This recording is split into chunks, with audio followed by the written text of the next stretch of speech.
Hello again. Well, I'm out at the Dalles Campground again. It's a beautiful campground. Lots of different subjects to paint right on the White River. It's gorgeous today with just a little fresh coating of snow. Very cold, clear, calm day. Last time I was here, I saw this beautiful fallen tree, and I wanted to come back and paint it. I think the tree was right back here.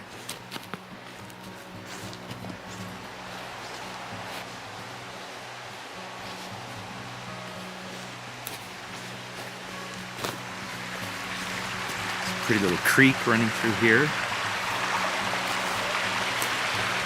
That would make a nice little painting right now, with the sun coming down through the trees, hitting the snow. As always, feel free to use images from my videos to create your own paintings. You can reproduce them, you can modify them. All I ask is that if you post them on social media, just tag me so I can see what you did. My Instagram and Facebook links are in the video description.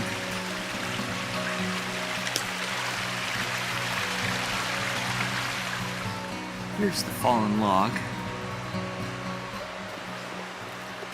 Looks different with the snow on it today. Still very graphic and pretty.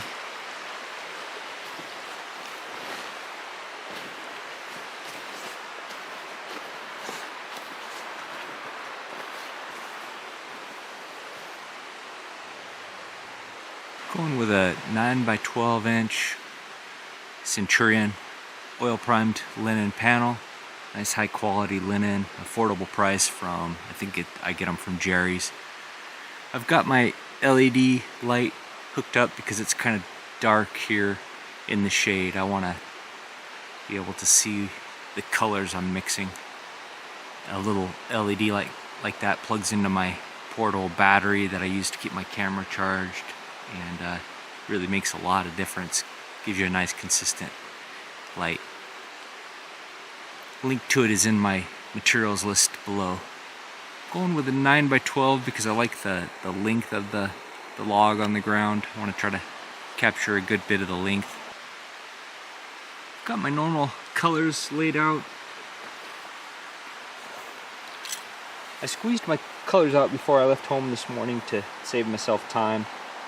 One tip is to squeeze the colors out against the wall of your shad box, and they'll stay in place a little better than if you just squeeze them out alone on the glass. This alizarin crimson especially, it even slid a little even though I had it up against the wall. But if you just squeeze it out on the glass, it'll probably slide all over. Got ivory black, cold gray, titanium white, cerulean blue, a little bit of phthalo blue because I thought maybe some of the moss in the scene would be really vibrant, but not a whole lot is showing today, so I don't know if I'll even use that phthalo blue. Ultramarine blue, sap green, burnt umber, burnt sienna, alizarin crimson, cad red, cad yellow, Windsor lemon, and yellow ochre. My brands are in the material list below. So, looking at the scene, I'll probably use mainly ultramarine blue, burnt umber, alizarin crimson, and maybe a touch of yellow ochre. So, kind of a dark yellow, a red, a lighter yellow, and a blue. Those are my three primaries. And then I'll use some black to drop the value, to dull color, and I'll use some white to lift the value. For the wash, the initial sketch in the wash, I'll avoid the white, so I want to make sure my palette is set up so that the turpentine runs away from my white. I'll start with a small bristle brush and just sketch the shape, and then I'll go into the turpentine wash. I'm using turpentine because there's a little bit of a breeze, it's nice and cool, so good ventilation.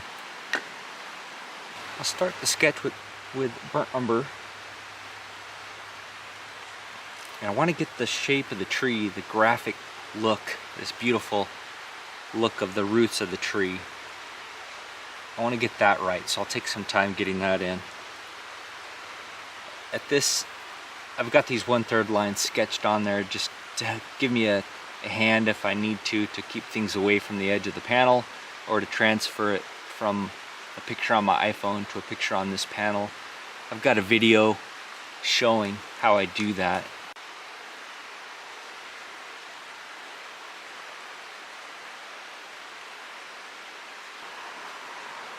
To help me suggest that some of these roots are coming toward me and some are going away and the tree itself is coming toward me, I'll suggest that with some cooler colors where things are going away and some warmer colors where things are coming toward me. So black, I can add a little bit of black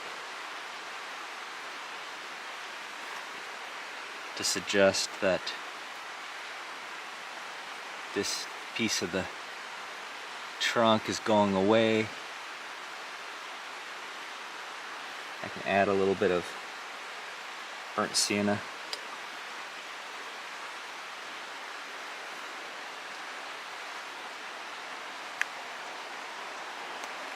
To suggest that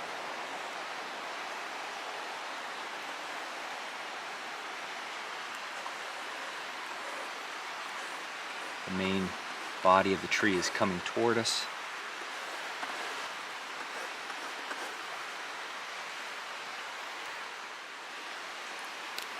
Alright, there's the rough sketch in. I can adjust it now as I do the turpentine wash. It took me maybe 10 minutes. I wanted to suggest that the ground is kind of sloping away and down from us and then back up toward the log to give it a little bit of motion. Otherwise it's kind of just a boring high value flat ground. And in the background I'm going to keep it really loose. I suggested a couple trees in the background, maybe a couple branches covered in snow. I'll just try to very roughly suggest that. I'll take this big bristle brush.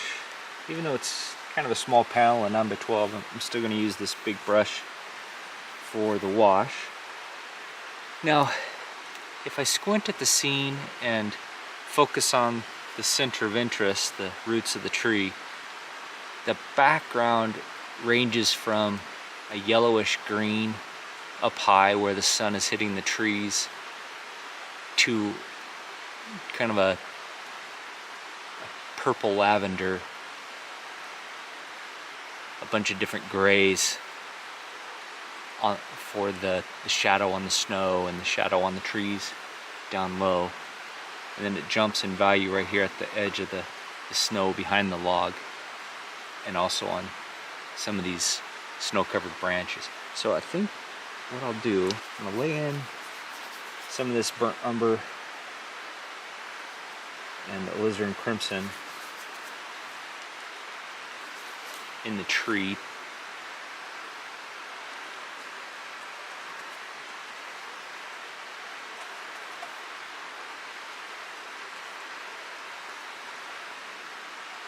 And then shift it toward burnt sienna as it comes forward. Maybe even a little yellow ochre where some of the moss is showing down low on the tree.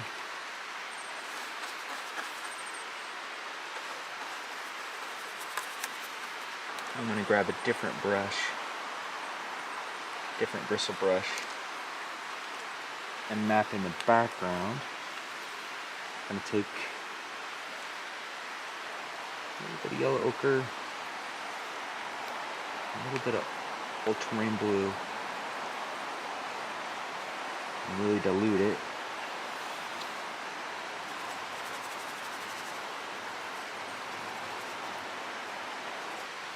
I think what I'll do today is try to keep the background very loose. I'll try to go dark with the turpentine wash if it'll set up. Sometimes the the turpentine wash doesn't want to build. It just wants to stay very high key, very high value. And it's tough to build up any darks, but I'll try that today.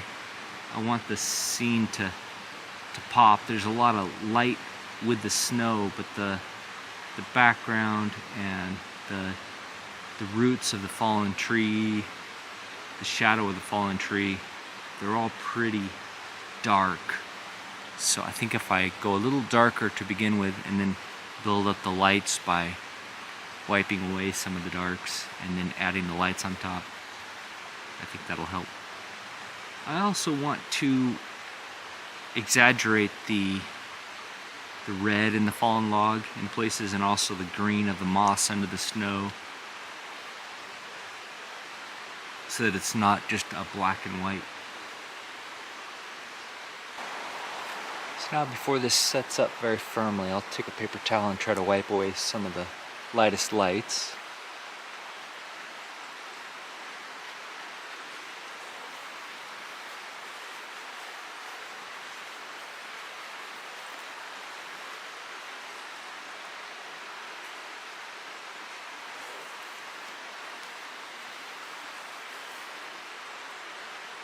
That's not working so well, so I'm going to take a Evergreen synthetic brush, dip it in a little turpentine, and try using that.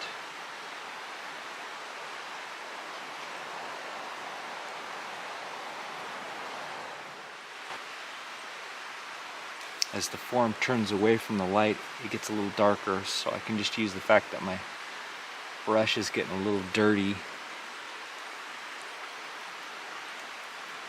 to not remove as much paint.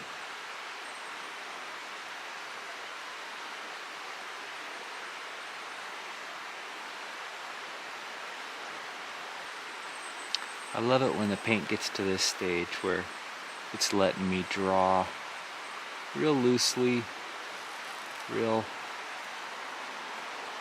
transparently, almost like a watercolor. It's a lot of fun. It's probably why I spend so much time on the turpentine wash, because it's really fun.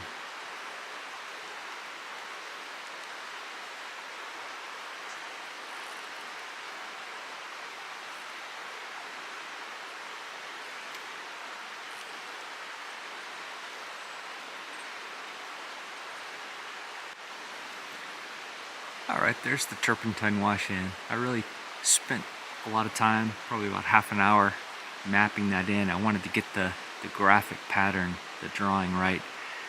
I can see stepping back, I got it just a little fat through here. It bows up and it bows down.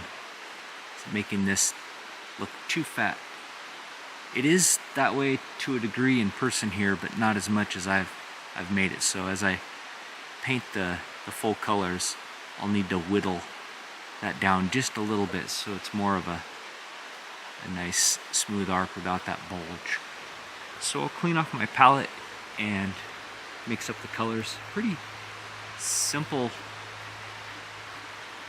dull winter colors here today. Not a lot of real bright, vibrant colors, so probably just use the same colors that I used in the wash. Yellow ochre, alizarin crimson, burnt sienna, burnt umber, ultramarine blue. Got the Gamsol out.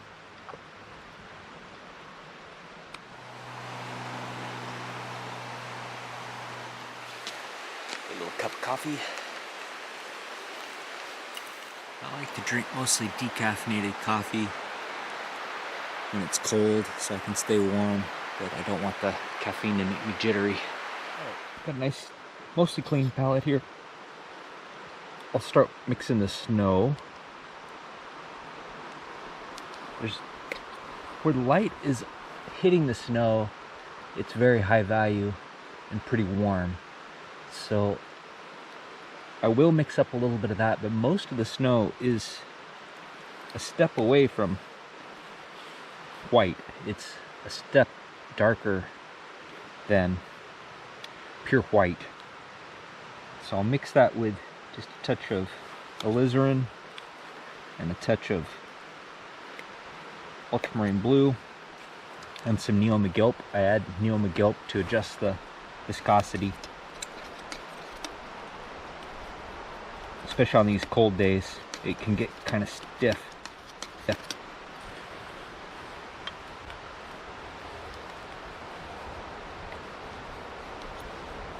I don't want it that vibrant a purple, so I'm going to add just a touch of black.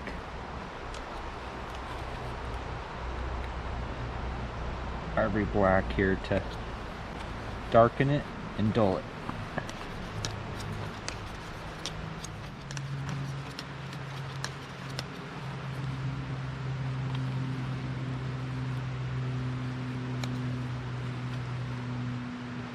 Cerulean blue is a nice blue too for cooling and dulling. It's not real strong, at least not the this is a Gamblin cerulean true blue, not a blue hue, but a true cerulean blue.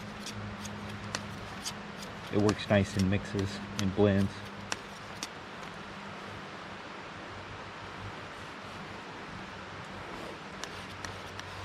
Okay, that's a pretty good pink snow. Pink lavender. Now I'll go with a little more blue, about that same value. So I add just a touch more ultramarine blue and some more white.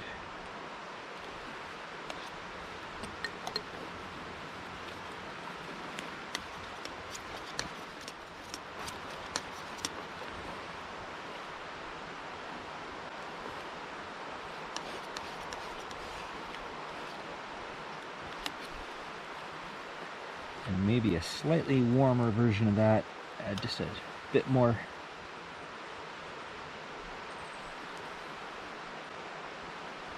alizarin crimson, some cad yellow.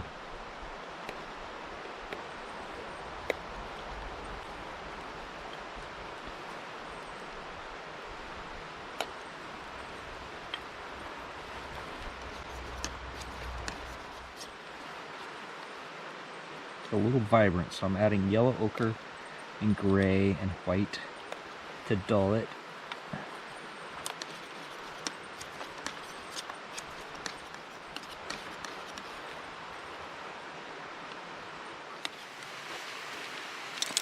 Got my colors mixed up, got some values for the snow. This is still pretty far away from pure white, but this is the lightest light, this pinkish snow, a little more yellower version of that and a little more bluer version of that, and then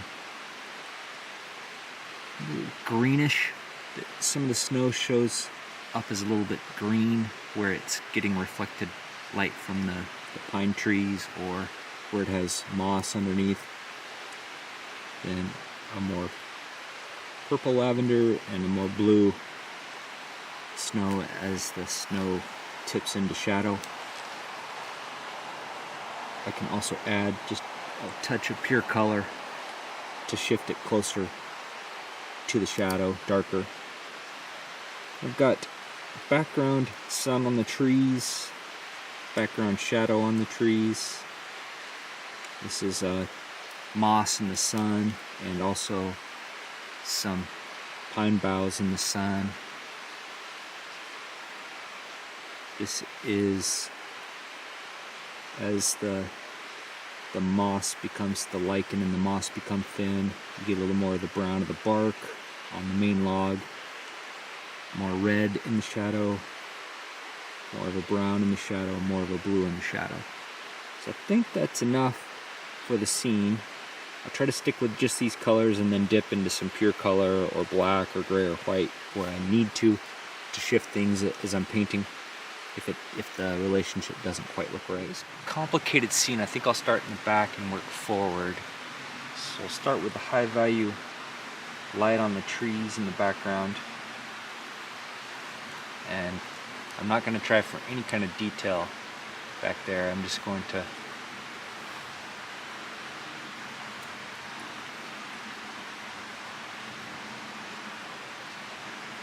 suggest it.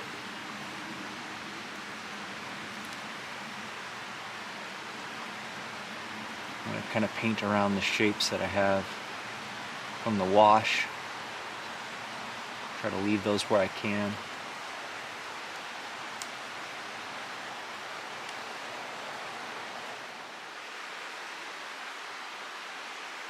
The simpler and more abstract I can leave this background, the better I think it'll turn out. If I want to do a more complicated and photorealistic painting, then I can take this painting for the colors and use my photos and my video as reference and do a little bigger, more complicated, more time-consuming painting. But to be honest, it's pretty cold out here and the light is shifting on the scene. So instead of trying to get anywhere near photorealism on the painting, instead I want to just capture what's catching my eye, the colors, color notes, and just absorb the scene for a few hours. There's actually a lot going on in that background. There's trunks of sunlit trees right now that are really pretty, but I'm afraid if I try to paint those, they're a kind of ruddy, high-value tan that'll compete with some of the closer tree trunks and with this main tree. So I'm just going to avoid those. I'm just going to ignore them and make the background a shifting abstract of greens, yellow green and blue green. I want to pay attention here where it shifts into this foreground. There's a bank of snow and then there's some scrubby trees. So I don't want to lose that. I'll go a little bit darker.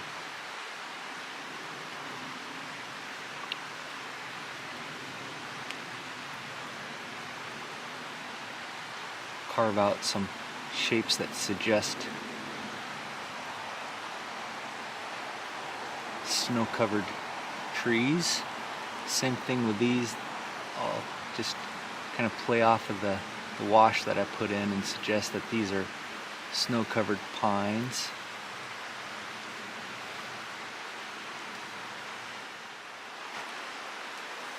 I'll grab a different brush now and paint the snow, a little bit of the snow in this foreground area, clean that up.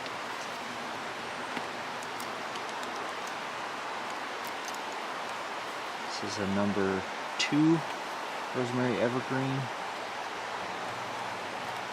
I'm going to go with this purplish lavender and see how it looks.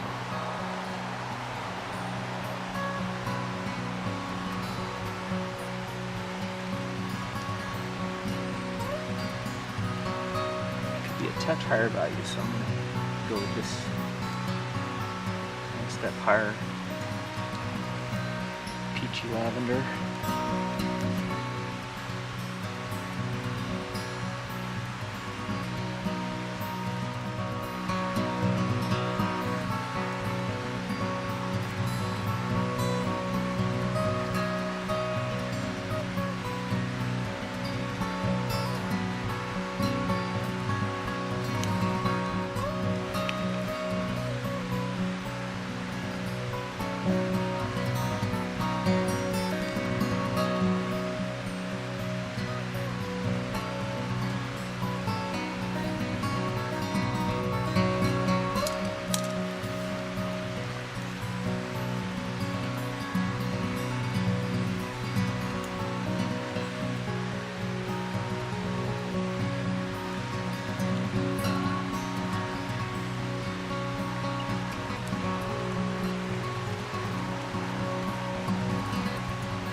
the number 2 Evergreen extra long flat and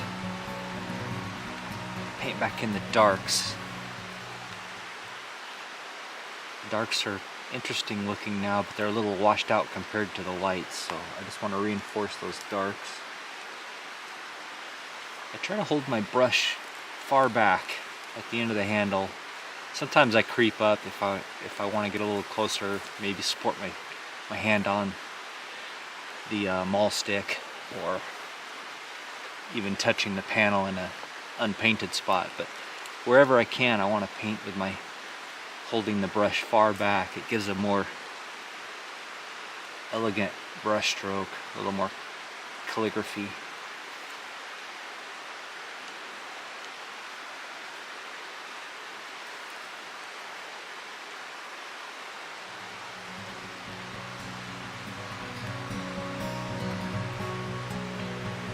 Well, as I've heard some people say, you paid for the whole handle, why don't you use it?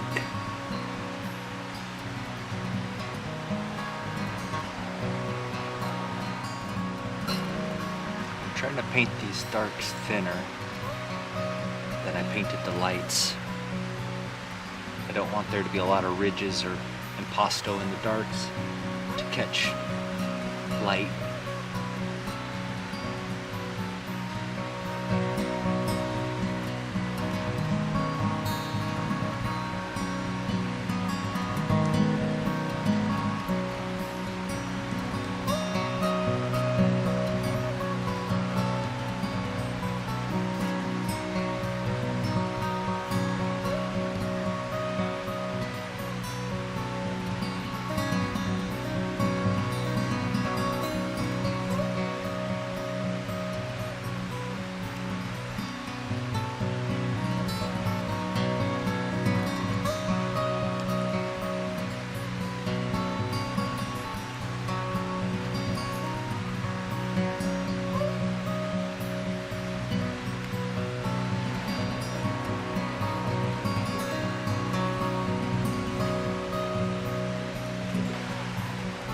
Well, here's where it ended up. A little 9 by 12 inch oil on linen panel. Beautiful spot to paint. It's cold, so my feet are cold and my hands are cold, even with the heated gloves. I need to move around a bit, hike around a bit, and warm up. I'll take it back to the studio and clean it up a bit. I do like the graphic pattern. It reads from a distance. It's a little sloppy up close, but that's okay.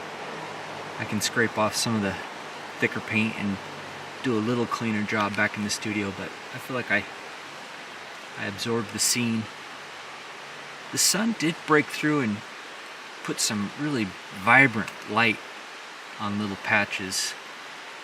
I watched it travel across the scene, so I threw in some of those really high value notes. I'm not sure that works. I may wipe that out and just go with a more subtle lighting. As always, thanks so much for joining me. If you like these videos, please like and subscribe. I'll see you in the next one. If you'd like to support the channel, please visit my website. I sell these little plein air pieces at a reasonable price because I consider them practice. It really makes me happy when someone likes my art enough that they want to hang it in their home. You can also sign up for my newsletter and stay up to date on my new work and shows and get a discount on original art and prints.